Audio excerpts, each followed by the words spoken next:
अस्सलाम वालेकुम। आज पीर है और अक्टूबर की 11 तारीख। पाकिस्तान में शाम के 7, भारत में 7:30 और यहाँ वाशिंगटन में दिन के 10 बजे हैं। वॉइस ऑफ अमेरिका वाशिंगटन की उर्दू सर्विस से खबरों के बुलेटिन के साथ महज जलानी हाजिर खिदमत है। अपने सुनने वालों को बताते चलें कि खालिद हमीद आज छुट्टी पर हैं, कल से वो आपके साथ होंगे।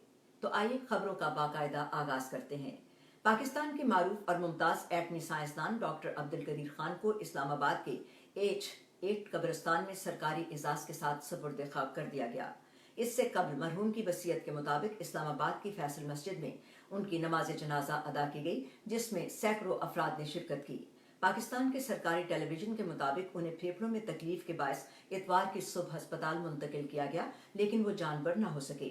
पाकिस्तान में उन्हें जौहरी और प्रोग्राम का खालिक और मोहसिन पाकिस्तान समझा जाता है। अलबत्ता 2004 में जौहरी टेक्नोलॉजी के फैलाव के स्कैंडल में उनका नाम भी सामने आया, जिसमें उन पर इल्जाम आयद किया गया कि वो ईरान, शिमाली कोरिया और लीबिया को मुबैना तौर पर जौहरी टेक्नोलॉजी मुंतकिल करने में मुलव्विस थे।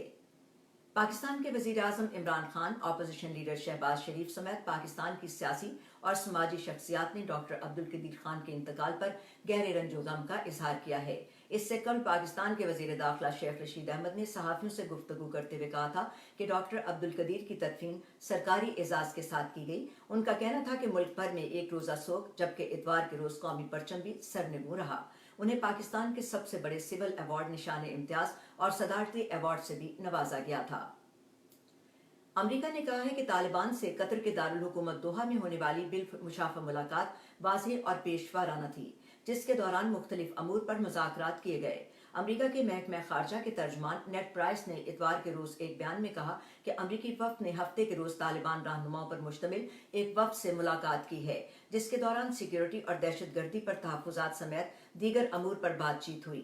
खबरसां इदारे रॉयटर्स के मुताबिक नेड प्राइस ने कहा कि इस मुलाकात में अमरीकी अफगान शहरियों और गैर मुल्कियों के अफगानिस्तान से इनखला के लिए महफूज रास्ता फराहम करने, अफगानिस्तान में इंसानी हकूक और अफगान माशरे में खवातीन और लड़कियों की वाज़ेह शमूलियत के मामलात भी ज़ेर गौर आए। उन्होंने कहा कि तालिबान से मुज़ाकरात के दौरान अमरीका की जानिब से इंसानी हमदर्दी की बुनियाद पर अफगान अवाम को बराह रास्त इमदाद की फ्राहमी पर भी बातचीत हुई है।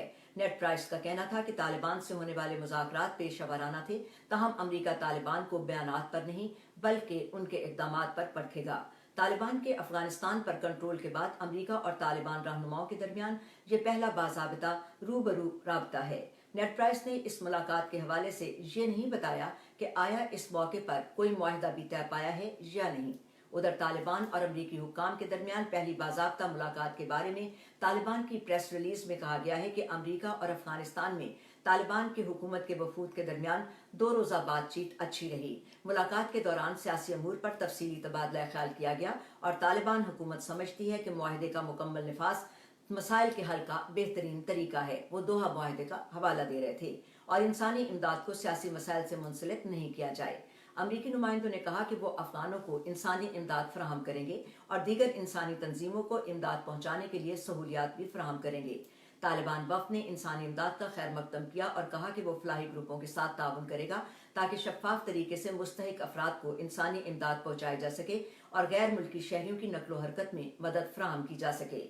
मीटिंग के दौरान तमाम मुत्तल्लिका अमूर के बारे में तफसीली बातचीत हुई और सिफारती ताल्लुकात को बेहतर बनाने की कोशिश पर भी बात की गई। मीटिंग में बातचीत अच्छी रही और इसे अफहाम तफहीम का अच्छा मौका समझा गया।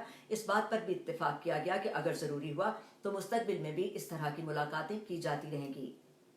अमेरिका और बरतानिया ने पीर के रोज अपने शहरियों को खबरदार किया है कि वो अफगानिस्तान में होटलों में जाने से गुरेज करें। इससे चंद रोज कबल एक मस्जिद में अफगानिस्तान में सरगर्म दाइश ग्रुप के इस्लामिक स्टेट खुरासान ने हमले की जिम्मेदारी कबूल की थी। इस हमले में दर्जनों अफराद हलाक हो गए थे। तालिबान की हुकूमत IS खुरासान अफगानिस्तान ग्रुप के खतरे पर काबू पाने के लिए जिद्दोजहद कर रही है। अमरीकी महकमा खारजा ने इलाके में सिक्योरिटी खतरात का हवाला देते हुए कहा कि अमरीकी शहरी जो सरीना होटल में या इसके करीब हैं, उन्हें वहां से फौरी तौर पर निकलना चाहिए। बरतानिया के foreign Commonwealth and development office ने मजीद कहा कि बढ़ते हुए खतरात की रोशनी में ये मशवरा दिया जाता है कि होटलों में क़याम न करें, खासतौर पर काबुल में, जैसे कि सरीना होटल। तालिबान के कब्जे के बाद से बहुत से गैर मुल्की अफगानिस्तान छोड़ चुके हैं, लेकिन कुछ सहाफ़ी और इमदादी कारकुन दारुल हुकूमत में मौजूद हैं। भारत और चीन के जानिब से लद्दाख में जारी کشیدگی کو دور کرنے کے لیے مذاکرات ایک بار پھر ناکام ہو گئے۔ اس کے لیے دونوں نے ایک دوسرے کو ذمہ دار ٹھہرایا۔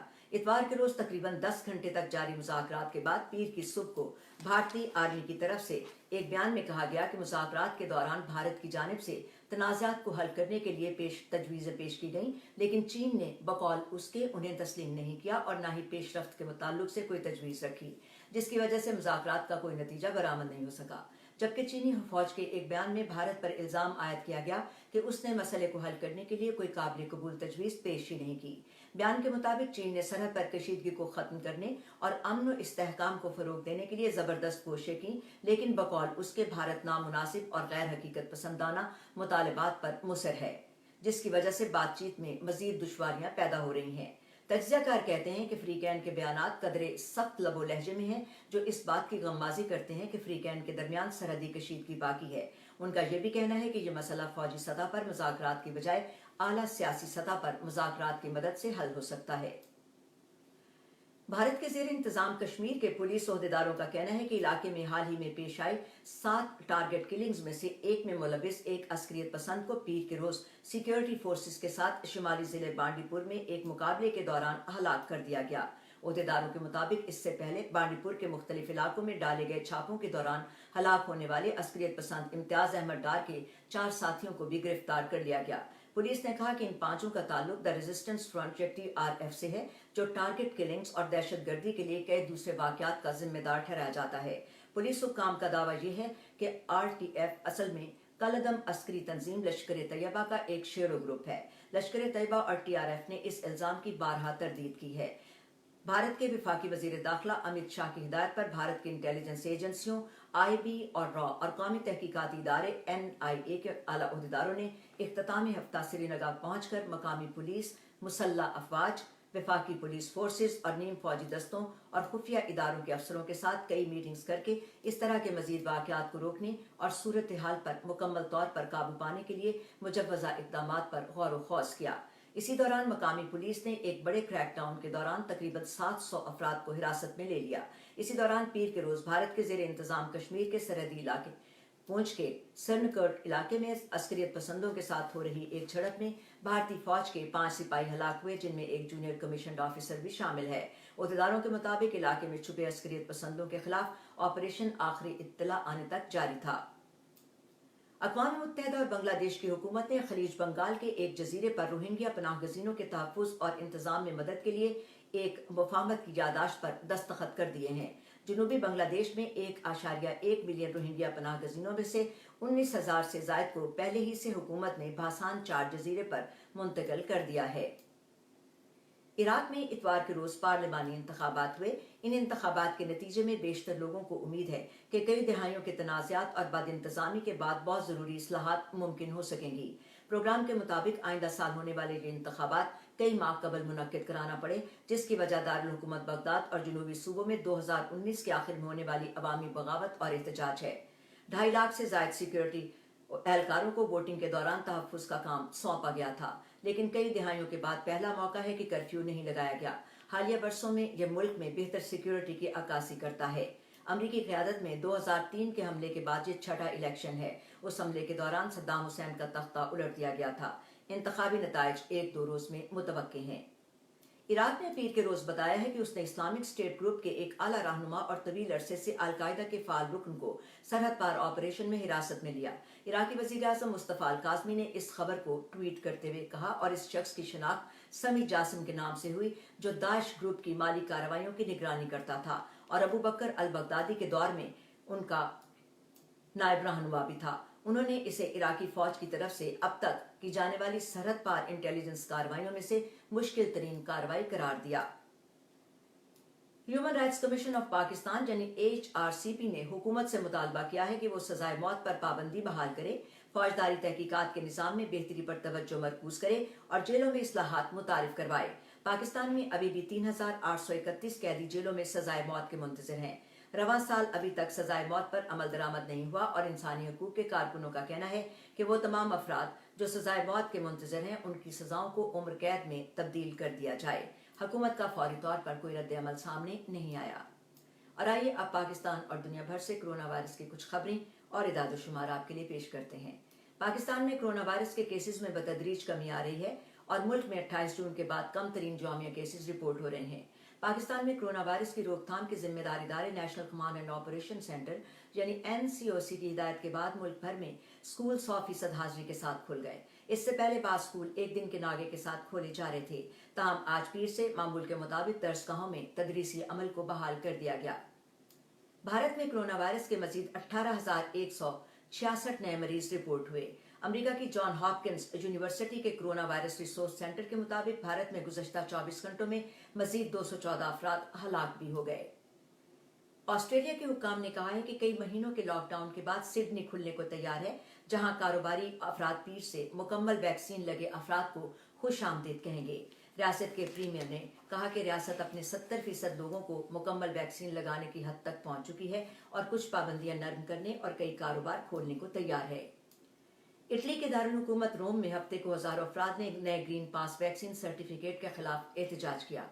इटली में नया ग्रीन पास वैक्सीन सर्टिफिकेट को काम करने के सरकारी और निजी मकामात पर लाजमी करार दिया गया और इसका इत्तलाक 15 अक्टूबर से होना है। मुलाजमीन और वर्कर्स की जानिब से सर्टिफिकेशन की जरूरियात पूरी न होने पर उन पर जुर्माना होगा, जबकि हुकूमती मुलाजमीन अगर 5 मरतबा बगैर पास के काम पर आया तो इसे मुअत्तली का सामना भी हो सकता है। और साउथ वेस्ट एयरलाइंस ने हफ्ते के आखिर में सैकड़ों परवाजें मंसूख कर दी और इसके लिए फ़ज़ाई ट्रैफिक कंट्रोल के मसाइल और मौसम की सूरत हाल को मोर्द इल्जाम ठहराया। फ्लाइट ट्रैकर के मुताबिक एयरलाइन ने इतवार शाम 5 बजे तक 1000 से ज्यादा फ्लाइट्स को मंसूख किया था, जो उसके अपने प्रोग्राम यानी शेड्यूल का कोई 28% हिस्सा था। साउथ वेस्ट ने एक बयान में कहा कि वो सूरत हाल को मामूल पर लाने के लिए तुंदही से काम कर रहा है और सार्फिन को अपनी वेबसाइट पर अपनी बुकिंग दोबारा करने की भी इजाजत दे रहा है। और आज अमेरिका में कोलंबस डे के मौके पर वफाकी तातील है। ये 12 अक्टूबर 1492 की बात है, जब क्रिस्टोफर कोलंबस की क़यादत में स्पेन के 3 जहाज एक जजीरे पर लंगर अंदाज हुए, जिन्हें अब बहामास कहा जाता है। अमेरिका में इस वाक़े की सालगिरह कोलंबस डे के नाम से हर साल मनाई जाती है। इस वाक़े ने खुराक, मवेशियों, पौधों, अफराद और इमराज के आलमी सतह पर तबादले की बुनियाद डाली थी। इसी वजह से बहुत से मौरिख 1492 को आलमी तारीख का एक इंतहाई अहम दिन करार देते हैं। बहामास के जजीरे में 3 छोटे से बैरी जहाज़ों की आमद ने पूरी दुनिया की काया पलट दी थी और तारीख में नाकाबिले मिसाल तब्दीलियां रूनुमा हुई। इसी बारे में मजीद तफसीलात हमारी वेबसाइट पर इदारे में देखेगा। और अब खबरें भी खत्म करते हैं, ये बताते हुए कि आप हमारा ये फेसबुक बुलेटिन, पॉडकास्ट और ट्विटर पर भी सुन सकते हैं। बराए करम इसे शेयर करना न भूलिएगा। अब एजाज जिलानी को भी इजाजत दीजिए। खुदा हाफिज।